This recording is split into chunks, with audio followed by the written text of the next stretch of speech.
My girlfriend cheated on me with my best friend. I was wiping flour off my hands, laughing to myself about the monstrosity of a birthday cake I'd just baked when I heard the garage door open. Early, I thought. Danny never left work before 7 p.m. on Thursdays. I glanced at the clock. 5:48. My stomach fluttered, half excitement, half nerves.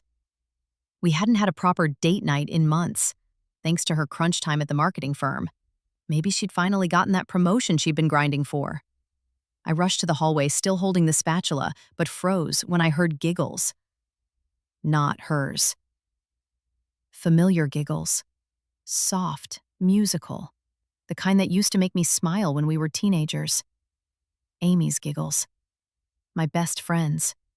They stumbled through the door, arm in arm, Danny's blazer slung over Amy's shoulder. Danny's cheeks were flushed, her usually sleek hair mussed. Amy's eyes met mine, then darted away.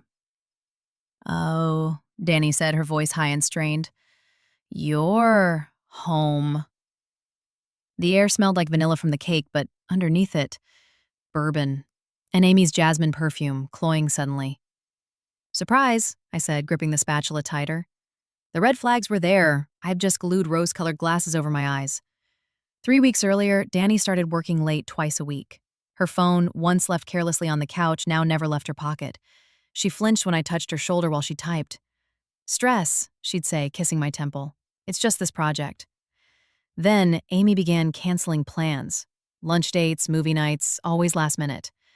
"Migraine," she'd text, but I'd see her posting selfies at the botanical gardens. When I asked Danny if she'd noticed Amy acting strange, she shrugged. People drift. That Amy's pink water bottle sat on our bathroom counter one morning. "She stayed over after book club," Danny said lightly. "You were asleep." Book club was Tuesday, I thought. Today's Friday. Back in the hallway, Amy swayed, clutching Danny's arm. We were just celebrating," she slurred. "For the promotion?" My voice shook. Danny paled. "What promotion?" The spatula clattered to the floor. "You told me you'd been pitching for a senior role," I said slowly. She glanced at Amy. A beat of silence. "There is no promotion," I whispered.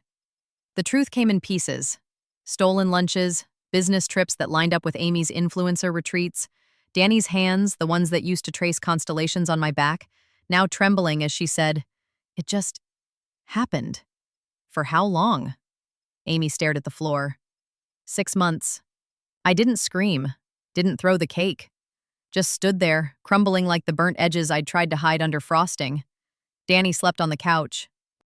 I spent the night Googling emotional numbness and crying so hard I threw up.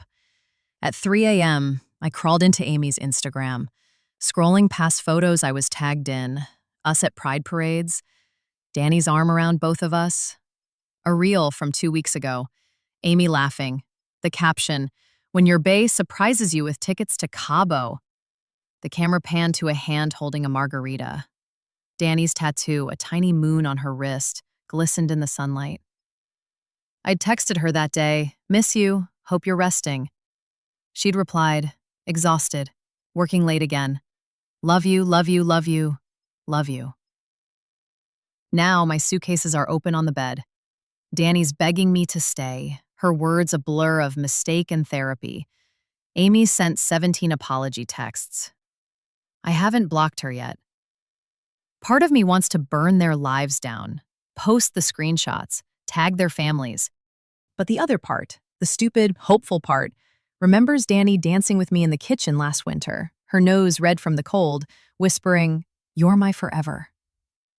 My hands hover over the keyboard. The apartment lease is in both our names. The dog we adopted, should have gotten a cat, whines at my feet. If I walk away, who gets the life we built? TLDR, caught my girlfriend and best friend in a 6-month affair.